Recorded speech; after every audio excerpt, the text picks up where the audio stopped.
All right, here we have an example from today's lesson. Again, this was out of chapter 2.2.2, the second half of chapter 2.2. We had a problem in class where I had explained that we were going to use long multiplication to multiply it out. I'm going to do a piece of this and then you can complete the problem using the same process.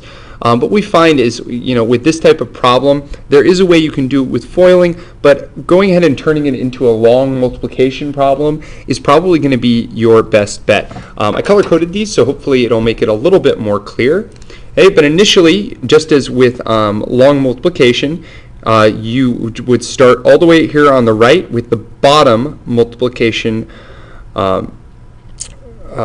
term, and we have the positive square root of 7 times negative square root of 7 is simply going to be negative, the square roots will cancel out, 7, plus the square root of 7 minus 2 square root 7.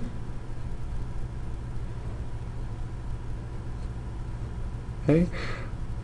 And then positive square root 7 times x, so x square root 7. Okay.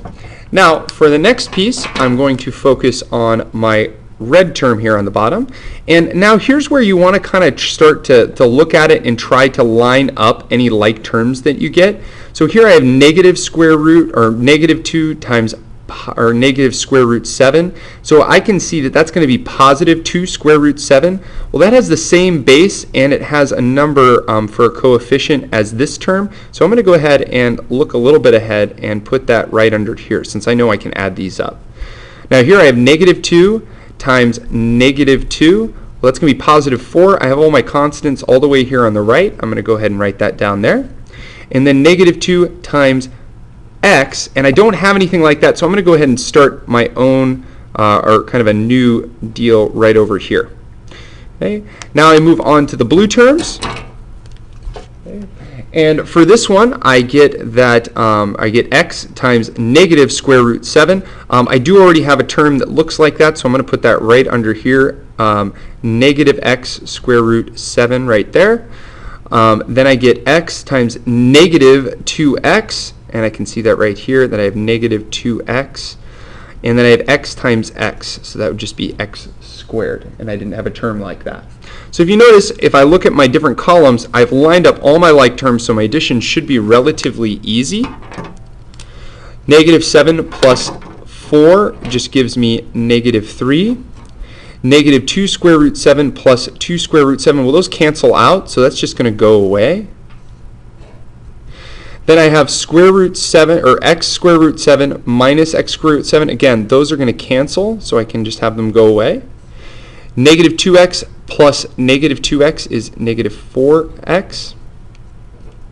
And then I just have an x squared here. So just kind of writing it over here to be a little bit neater, I have x squared minus 4x minus 3. Now I'm remembering that I need to incorporate that back into my original problem, meaning that if I were to kind of rewrite this portion, I could rewrite it as x minus 4, not forgetting about my initial part of the problem, times x squared minus 4x minus 3. Okay. And if you feel comfortable with a different method, you can, but this will be a fairly organized way of going about multiplying polynomials that are more than just two terms.